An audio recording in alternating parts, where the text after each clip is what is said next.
La Bonne Heure, c'est une maison de retraite publique relevant de la fonction publique hospitalière de 80 places, située en zone rurale, au cœur de la Sologne. Nous appartenons à une direction commune de territoire, composée des EHPAD de Courcheverny, 68 places, de Contres, 73 places. Alors, le dispositif Maison Gourmande et Responsable, concrètement, pour nous, ça a été quoi? Première étape, compréhension de notre production de déchets. Maison Gourmande et Responsable nous a permis de faire une photographie de notre production de déchets pour les identifier. D'une part, est-ce que c'est un problème d'appétence des fiches techniques? Est-ce que c'est un problème de corrélation entre les besoins des résidents et la réalité de ce qu'on produit?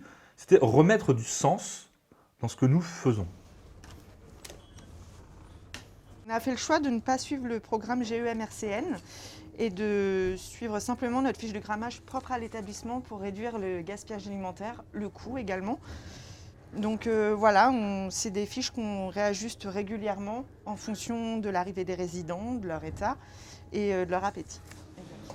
Alors voilà, quand on a des restes alimentaires qui ne sont pas allés en salle à manger, qui n'ont pas subi de rupture de chaîne du chaud, eh bien on fait des petits sachets sous vide, en individuel ou pour 2 personnes. Et ça nous permet de les repasser soit le soir, le lendemain. On a 72 heures pour les repasser. Et ça permet de proposer une alternative aux résidents lorsqu'ils n'ont pas envie du repas du jour. Là, en l'occurrence, on a du bœuf provençal qu'on a fait hier. Alors là, vous avez les pâtes carbonara, là, vous avez les andouillettes. Il n'y a plus de gaspillage, enfin, il y a moins de gaspillage alimentaire.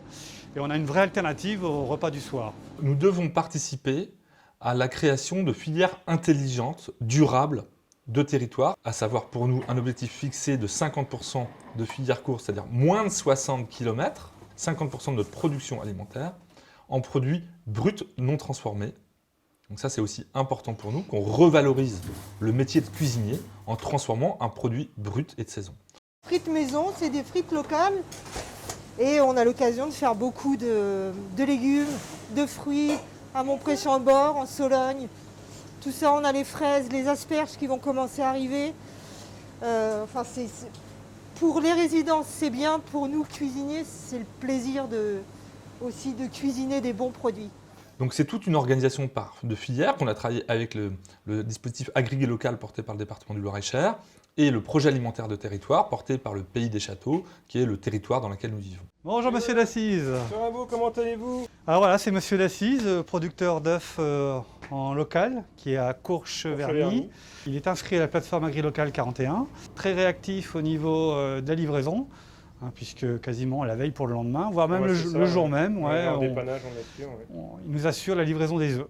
On a identifié dans notre bassin de vie les producteurs qui souhaitaient s'engager avec nous, dans le cadre aussi de politiques d'achat public et puis d'achat durable. Pour cela, il a été nécessaire de regrouper nos établissements autour d'un projet qu'on a appelé Menu Unique, qui est venu fixer sur les 3 établissements que nous avons en Sologne, de fixer le même jour, le même repas, pour qu'on puisse garantir aux producteurs des volumes de production et d'achat permettant l'approvisionnement au dernier kilomètre. Puisque la difficulté aujourd'hui en zone rurale, étant, alors qu'on a les producteurs à disposition, c'est l'acheminement au dernier kilomètre.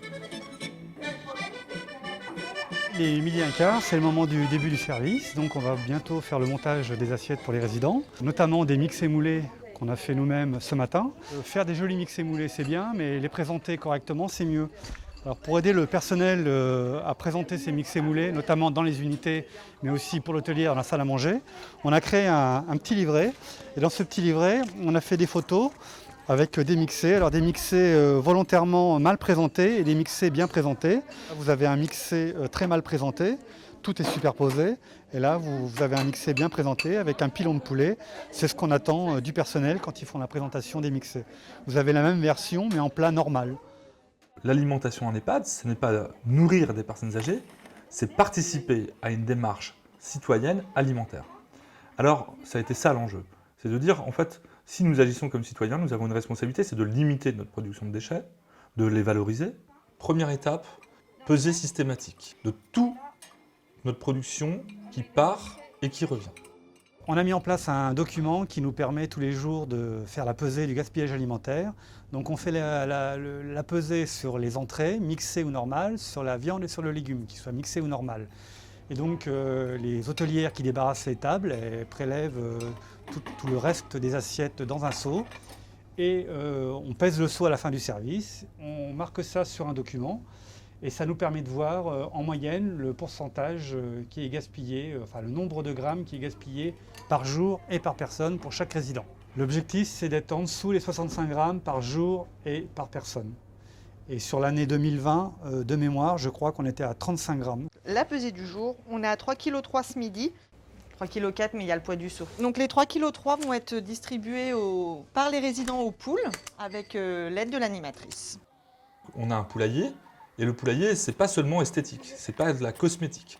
C'est bien pour valoriser la production des déchets alimentaires, et les œufs ainsi produits sont réinjectés, soit dans la vente aux familles et au personnel dans le cadre de l'association d'établissement, et ils servent aussi dans le cadre d'ateliers, cette fois-ci thérapeutiques. Ça ne rentre pas dans notre cuisine collective, mais ça participe avec l'équipe d'animation et de dynamique sociale à pouvoir être dans ce geste-là de réminiscence et de citoyenneté.